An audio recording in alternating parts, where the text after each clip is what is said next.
Suivez le FCVB sur MaTV en Beaujolais.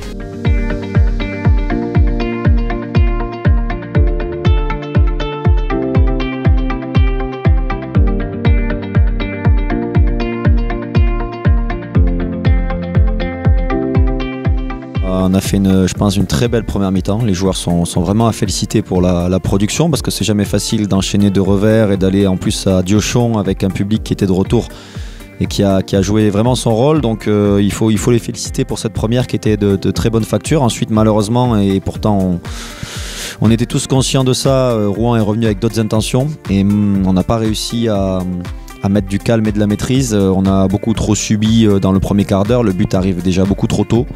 Après c'est une équipe qui a malgré tout beaucoup de qualité, qui est capable de jouer face à un bloc regroupé comme le nôtre avec beaucoup d'individualité, de qualité technique. Mais il faut retenir la force de caractère des garçons et bien sûr qu'il y a des moments clés qui font basculer le match, mais on n'est pas surpris, notamment de cet arrêt de Sully qui nous laisse encore une fois espérer. C'est vrai qu'à 3-3, je pense que ça aurait été beaucoup plus difficile de repartir avec des points, voire même un seul.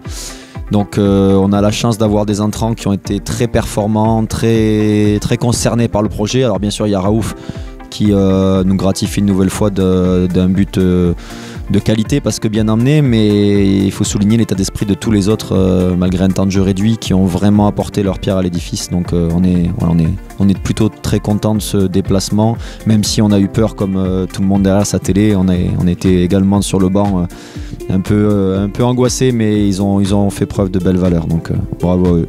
C'est un peu ce que j'avais dit lors du point presse, c'est que on peut vite parler de spirale négative dans ce championnat. On était sur 2 défaites, mais elles sont très différentes les 2 défaites. Il y a Nîmes qui nous laisse énormément de regrets par rapport au scénario du match et qui reste dans la continuité de ce qu'on a pu proposer sur les 3 victoires.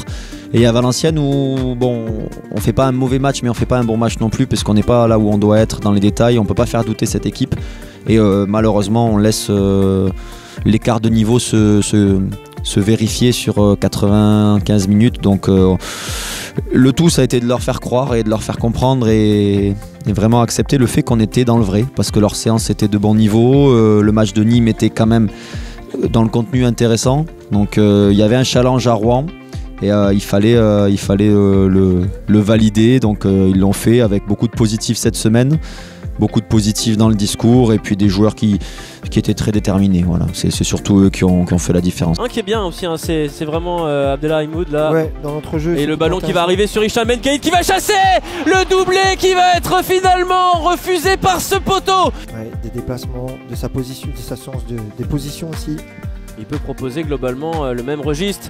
Attention à Mathieu Millon qui va pouvoir marquer le but et finalement il va revenir à Charles-Aby, le FC Rouen qui renaît de ses cendres dans ce deuxième acte et Charles-Aby qui va marquer son 4e but personnel. Ce match bascule encore une fois dans la folie. Ça doit aussi être déconcertant pour Laurent Combarel hein, parce que lui non plus ne doit pas reconnaître ses joueurs, mais là c'est à l'inverse.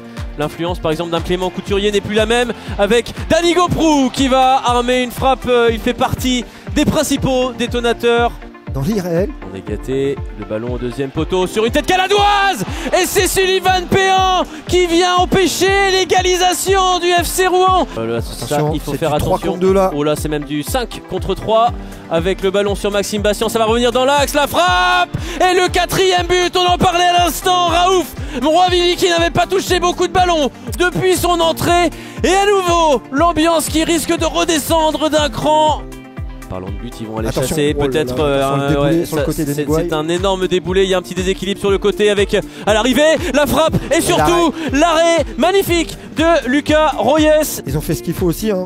Ils ont été courageux, ils ont été efficaces. Et on va en rester là, le succès 4-2 pour le FC Villefranche-Beaujolais. 2 visages pour le FC Rouen dans ce match et la furia du 2e acte qui n'aura pas suffi. Victoire méritée pour les Tigres caladois.